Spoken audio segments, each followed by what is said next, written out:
नमस्कार। वार्तावह में आपका स्वागत है। मुद्दे की बात करने के लिए आज मैं आ गया हूं प्रोफेसर विजय कुमार सिंह। इतिहास के प्रोफेसर हैं और वीर कुंवर सिंह विश्वविद्यालय से विभागाध्यक्ष के रूप में अपना योगदान देकर 2-3 साल पहले सेवानिवृत्त हुए। समाज में बड़े सक्रिय रहते हैं। सेवानिवृत्ति के बाद भी सामाजिक कार्यों में, सामाजिक सोच पर और सरकार के भी कार्यों में अपना एक योगदान रखते हैं और उस पर अपना विचार भी रखते हैं। मैं आ गया हूं प्रोफेसर विजय कुमार सिंह जी के पास और अभी के हालात, अभी के मुद्दे जो सामाजिक रूप से, राजनीतिक रूप से या यूं कहें कि मानवीय रूप से ज्वलंत मुद्दे हैं, उस पर चर्चा करने के लिए आदरणीय आपका वार्तावह में स्वागत है। नमस्कार और स्वागत। कुछ विषय वस्तु पर आपसे बात करने के लिए आए हैं। अभी एक घटना लोहा सिंह के गांव पर घटित हुई है। कुछ जानकारी है आपको? नहीं, अभी तो कोई जानकारी नहीं है उसके बारे में। जानकारी होने के बाद क्या वहां जाना पसंद करेंगे? हाँ, अभी मेरे संपर्क में कुछ लोग हैं, उनसे जानकारी प्राप्त करने के बाद इस पर विचार करूंगा। भाजपा की सरकार, भारतीय जनता पार्टी की सरकार 12 वर्षों में से अभी केंद्र में है। गौ पर, गाय पर उसके कार्य और मंदिरों पे नियंत्रण, मस्जिदों और चर्चों पर नियंत्रण नहीं। क्या आप ऐसी व्यवस्थाओं से प्रसन्न हैं, संतुष्ट हैं? नहीं, संतुष्ट तो हम नहीं हैं। इस सरकार से हमारी अपेक्षाएं थी कि जो भी धर्मांतरण के विषय में कोई कड़ा कानून लाएगी, जिससे धर्मांतरण कराने वाले लोग डरें। अभी समाज में धर्मांतरण के कई रूप आ गए हैं, छद्म रूप में हैं, जिसके बारे में समाज को या अगल बगल के लोगों को भी पता नहीं चलता है। जब कोई घटना घट जाती है, इसके बाद लोग जानते हैं या समझ पाते हैं कि हमारे अगल बगल में ये भी हो रहा है।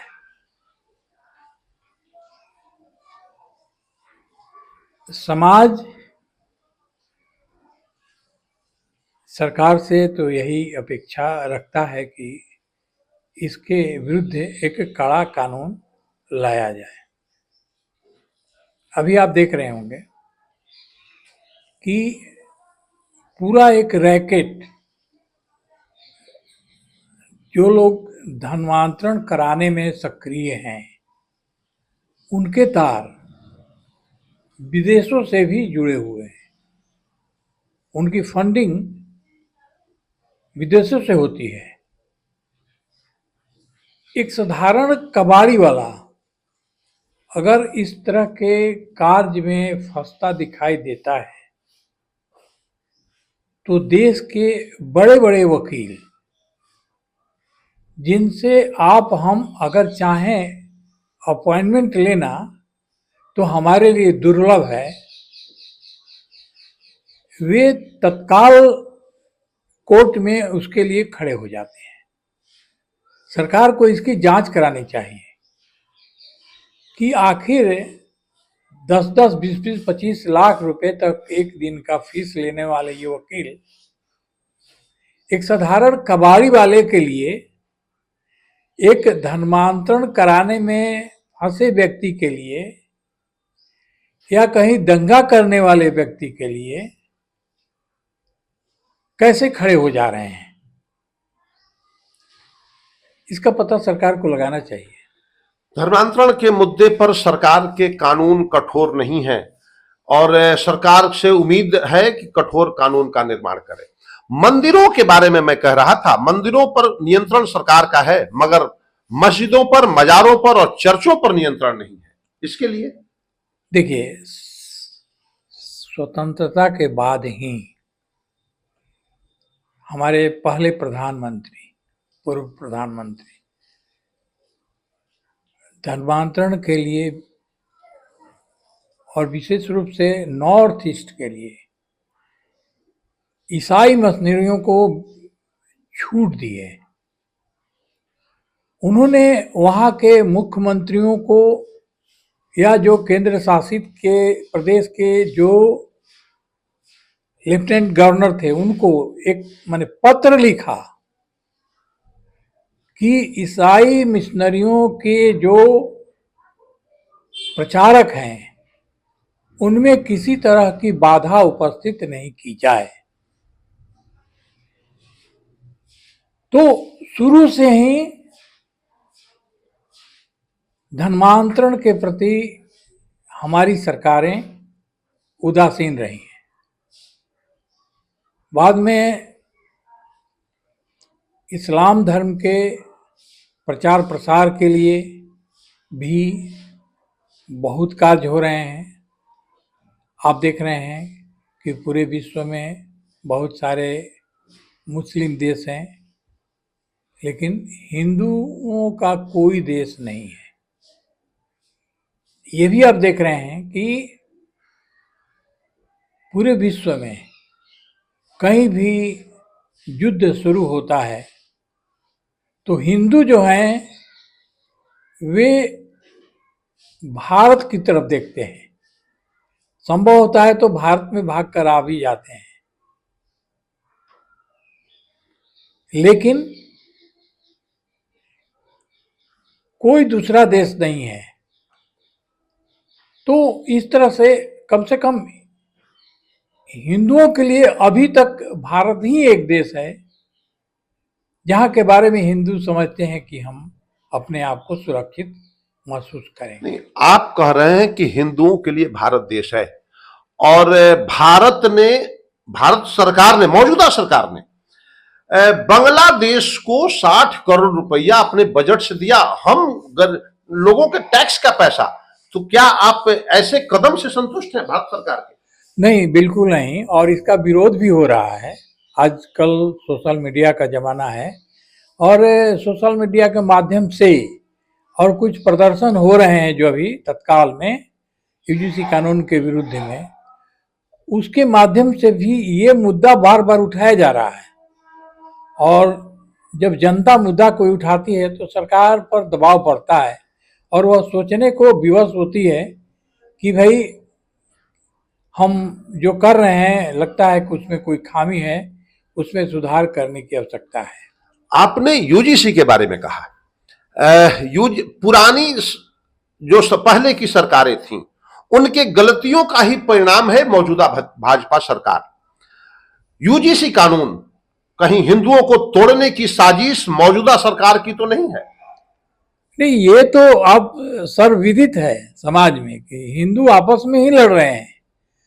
यूजीसी कानून आने के बाद हिंदू ही तो आपस में लड़ रहे हैं, दूसरे धर्म के लोगों को इससे कोई वास्ता नहीं है। तो ये तो भाजपा का योगदान है ऐसे कानून में। हाँ, ये आप प्रत्यक्ष रूप से कह सकते हैं। भाई सवाल तो सत्ता से ही पूछा जाएगा। हाँ बिल्कुल, ये स्वाभाविक है, सवाल सत्ता से, और सत्ता के लोगों ने ही। ऐसे तो पार्लियामेंट्री बोर्ड में कभी कभी ये वक्तव्य आता है कि इस तरह का कानून बोर्ड से, पार्लियामेंट्री जो समिति थी उससे नहीं आया है, यूजीसी ने जोड़ दिया है। लेकिन इसकी सफाई भी तो मंत्री ने नहीं दी या किसी अधिकारी ने नहीं दी। इसके समर्थन में आपके आरएसएस का भी बयान आया है, भाजपा का भी बयान आया है यूजीसी के समर्थन में। देखिए, हम लोग जब हिंदू विरोधी कोई बात होती है, हिंदू समाज को तोड़ने की कभी बात होती है, तो हम प्रतिक्रिया देंगे ही, चाहे कोई सरकार हो, चाहे हमारा समर्थन सरकार से हो तो भी, अगर आप गलत करेंगे तो हम आपकी आलोचना करेंगे। उर्दू के विकास के लिए सरकार ने बजट में 36,000 करोड़ का प्रावधान किया। संस्कृत और हिंदी के विकास के मामले में बजट खामोश है। तो क्या यह भाजपा का सही कार्य पद्धति है? नहीं, हमारे जो संस्कृत के विकास के लिए या कोई भी भाषा जो है उसके विकास के लिए भी सरकार को सोचना चाहिए। और जिस तरह से आप उर्दू के विकास के लिए बजट का प्रावधान करते हैं, तो और संस्कृत तो हमारी मातृभाषा है, प्राचीन भाषा है, तो जितने भी प्राचीन ग्रंथ हैं वो अधिकतर संस्कृत भाषा में ही लिखे गए हैं। तो उसके विकास के लिए आपको अलग से बजट का प्रावधान करना ही चाहिए। ऐसे हो भी रहा है, उसमें कार्य हो रहा है, लेकिन तो भी प्रत्यक्ष रूप से कुछ दिखाई सरकार द्वारा किए गए प्रयास को का नहीं दिखाई पड़ता। एक दिलचस्प बात आपको कह रहे हैं। एक हम लोगों का धार्मिक आस्था का प्रतीक है जम्मू में मां वैष्णो देवी का मंदिर। वहां के ट्रस्ट का पैसा सरकार के पास जाता है और सरकार उस ट्रस्ट के पैसे को वैसे विश्वविद्यालय में खर्च करती है जिसमें 80% मुस्लिम पढ़ते हैं। क्या यह सरकार का निर्णय उचित है? नहीं, बिल्कुल नहीं। और इसका विरोध भी हुआ है और संभवतः इसमें कुछ सुधार हुआ है कि उसका पैसा सब है उस तरह से खर्च नहीं हुआ है और उसका प्रोपोर्शन भी कुछ बढ़ाया गया है। जो 80 था उसको कम किया गया है और इसका ही तो विरोध हो रहा है। ये एक संगठन बना है जो पूरे भारत के मंदिरों का पैसा उनको खर्च करने के लिए दिया जाए, इस तरह का प्रयास हो रहा है। आप ईसाई मिशनरियों के जो चर्च हैं उस पर आप विश्वास करते हैं, जितने भी ये आपको मस्जिद हैं उसके मैनेजिंग कमेटी पर आप विश्वास करते हैं कि वो सही खर्च करेंगे, लेकिन मंदिरों की बात आती है तो आप कहते हैं कि यहाँ तो लूट मार बची है, तो हिंदुओं पर आप विश्वास नहीं करते हैं या मंदिर की जो कमेटी है उस पर आप विश्वास नहीं करते। ये मोदी को तो कट्टर हिंदू माना जाता है, उसकी कार्य पद्धति में कट्टरता नहीं है। नहीं, कट्टर हिंदू तो हम नहीं कहेंगे। हाँ, धर्म के प्रति विशेष आस्था है और वो अपना जो स्वयं का, जैसे हम लोग राम मंदिर के शिलान्यास के समय में जो उन्होंने निष्ठा से व्रत और 11 दिन का जो व्रत रखा और उसका कड़े ढंग से पालन किया, वह उनका निजी मामला था कि भाई हम वैसा कहें। देश के लिए वो एक सीखने की बात हो सकती है। इस तरह से बहुत सारे महात्मा होंगे जो करते होंगे, लेकिन चूंकि वह मीडिया में नहीं आते हैं इसलिए कोई नहीं जानता। तो ऐसा कुछ नहीं है, ठीक है करते हैं, लेकिन उससे पूरे हिंदुओं को क्या फायदा है? ठीक है, राम मंदिर बना, कानून ने उसको ये किया, क्योंकि पॉजिटिव सरकार थी तो आसानी से बन गया। अगर कोई दूसरी सरकार होती तो इतना आसानी से बनना भी संभव नहीं था। ठीक है, ये सारे कार्य हो रहे हैं। तो सरकार का उद्देश्य कुछ दूसरा है। अब जैसे बनारस में जीर्णोद्धार हुआ तो वहाँ पर्यटन को बढ़ावा देने की दृष्टि से ये कार्य किया जा रहा है और बढ़ा भी है, ये वास्तविकता है। धर्म सनातन के लिए कार्य किया जाए या पर्यटन के लिए कार्य किया जाए? नहीं, सनातन के लिए कार्य होना चाहिए। तो मंदिर और सनातन और पर्यटन जुड़ जाता है, पर्यटन पीछे छूट जाता है, सनातन आगे बढ़ जाता है। इसमें लोग पर्यटन की दृष्टि से अयोध्या और बनारसी नहीं जाते हैं, वह धार्मिक यात्रा करते हैं, भगवान शंकर को या भगवान राम को दर्शन करने के लिए जाते हैं। हाँ, उसके साथ साथ सोचते हैं कि चलो भाई घूम भी ले हम। तो धर्म प्रथम है, पर्यटन बाद में है। आपने कहा कि मौजूदा सरकार बड़े से कार्य कर रही है। गाय पर आरएसएस का और हिंदुत्व का और मानवता का बहुत ज्यादा फोकस होता है। क्या गाय को माता का, राष्ट्रीय माता का दर्जा दिया जाना चाहिए? देखिए, भारतीय जनमानस में गाय जो हमारी है वह माता है और हम उसी रूप में स्वीकारते हैं गाय को। हाँ, ये भी प्रयास हुआ है, पहले भी प्रयास हुआ है, साधु और संत लोग इसके लिए गोलियां भी खाए हैं। आज भी प्रयास हो रहा है कि हमारी जो गाय है उसको राष्ट्रीय माता का दर्जा दिया जाए पशु के लिए। लेकिन इसको कोई अलग नहीं कर सकता कि हिंदू समाज गाय को अपनी माता के रूप में देखता है। तो क्या भाजपा से इस संबंध में कार्य करने की उम्मीद हम सब कर सकते हैं? भाजपा ही नहीं, कोई सरकार से उम्मीद यही करके कोई आंदोलन और इस तरह के कोई कार्यक्रम चलाए जाते हैं। लेकिन अब ये देखना है, जैसे भाजपा आई तो बहुत सारी अपेक्षाएं बढ़ गई थी, लेकिन हिंदू समाज को लगता है कि हमारी सभी अपेक्षाएं पूरी नहीं हो रही है। नहीं तो इस तरह से विभाजनकारी एक्ट ये लोग नहीं लाते। एक और छोटा सा सवाल, मोहन भागवत जी ने, जो आरएसएस के आदरणीय हैं, एक बयान दिया, पंडितों ने जाति बनाई। इसके आप कहां तक इस बात से इत्तेफाक रखते हैं? देखिए, मोहन भागवत जी का जो भी वक्तव्य है उसको विस्तृत परिप्रेक्ष्य में अगर आप देखेंगे ना, तो आप जो आज के परिप्रेक्ष्य में समाज सोचता है तो उससे वो अलग बात करते हैं।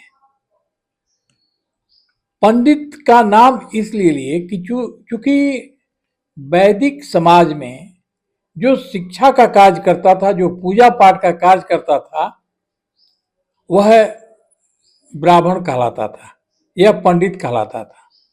पंडित से मतलब उनका जातीय सूचक नहीं है, और वे अग्रणी होकर कैसे पूजा किया जाए या हमारे जो संस्कार हैं, षोडश संस्कार, उसमें कौन कौन समाज के लोग हैं जिनकी सहभागिता होगी।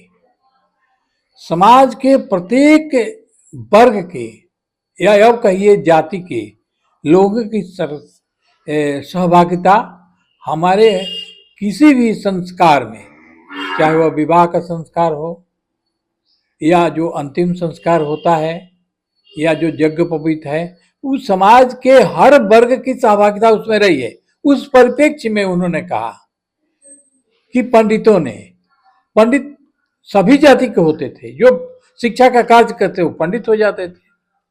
मौजूदा सत्ता जो शीर्ष पर है और आरएसएस के आदरणीय जो शीर्ष पर हैं, इन लोगों के इस तरह के बयान देने से पिछले 2 से 3 वर्षों में ब्राह्मणों को गाली देने की परंपरा बढ़ी है। विश्वविद्यालयों में ब्राह्मण तेरी कब्र खुदेगी, बीएचयू की धरती पर, जेएनयू के अंदर ब्राह्मणों को टारगेट करना राजनीतिक दलों का एक फैशन हो गया है। तो क्या यह मौजूदा नेतृत्व का देन नहीं है? नहीं, ये समाज में इस तरह के लोग आ गए हैं जो सोशल मीडिया के माध्यम से या धरना प्रदर्शन के माध्यम से अपने को हाईलाइट करने के लिए इस तरह की बातें करते हैं। लेकिन आप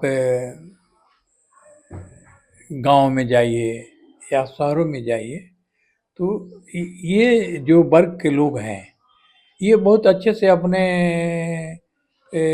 समाज में सौहार्दपूर्ण वातावरण बना करके रह रहे हैं।